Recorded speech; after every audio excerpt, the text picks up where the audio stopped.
that time the front door was open and we could see that there had been a murder. Well, good afternoon, my friends. Thanks so much for joining us for News 19 at noon. I'm Andrea Mock. A violent home invasion in Lexington overnight has left 2 people dead. What we know is Lexington County Sheriff Jay Kuhn says a man broke into his ex-wife's home on Prismatic Way in Lexington County. She called 911. Now, we just got this into our newsroom from the Lexington County coroner, Margaret Fisher. She's releasing the names of the 2 people who are dead this afternoon. The coroner says that 39-year-old Jamal Walker shot and killed his ex-wife, who was 36-year-old Dominique Bolin Walker.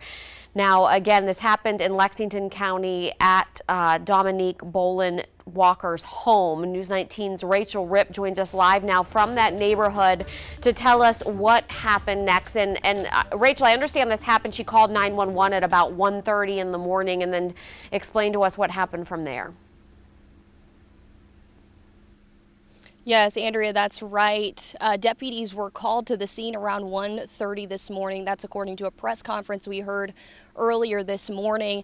Now, they say that the suspect went back around the back of the house for forced entry into this woman's home. And then when deputies arrived and attempted to come inside of the home, one deputy was shot at and kind of moved backwards. And that's when the sheriff's department says the suspect got into the victim's car.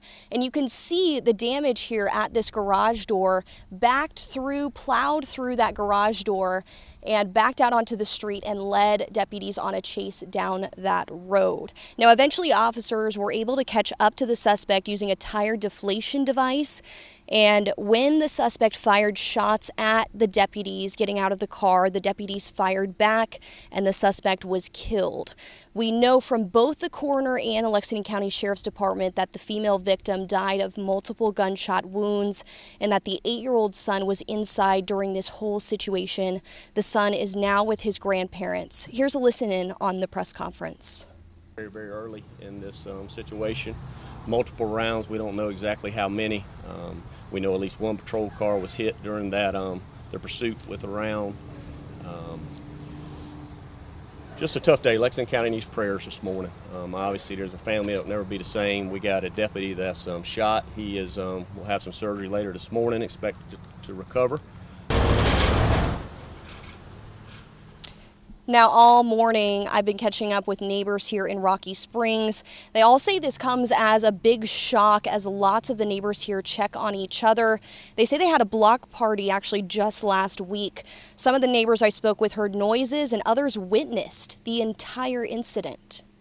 So our little dog alerted us at 1:30 something, and my husband jumped out of bed and came to the front windows, and he saw all the police arrive.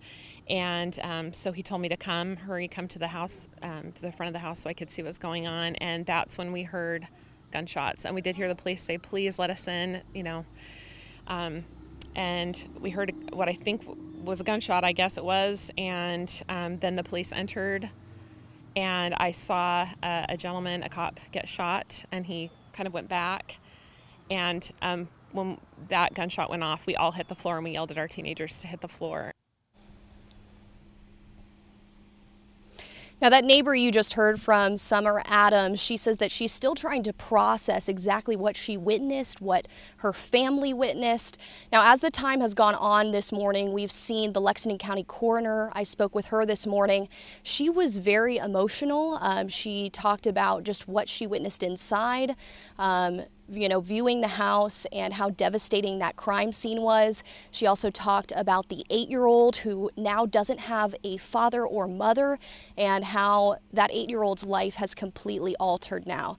And as the morning has gone on, we've seen more neighbors come out to this area to kind of just see what's been going on. Like we said earlier, some of those neighbors witnessed the incident last night. Some of them heard noises, some of them saw the blue lights, but a very somber morning here in Lexington County. Reporting live, Rachel Ripp, News 19, WLTX. All right, Rachel, thank you so much. And again, that Lexington deputy is supposed to have surgery today, but is expected to be okay. The little 9-year-old boy is with his grandparents this afternoon.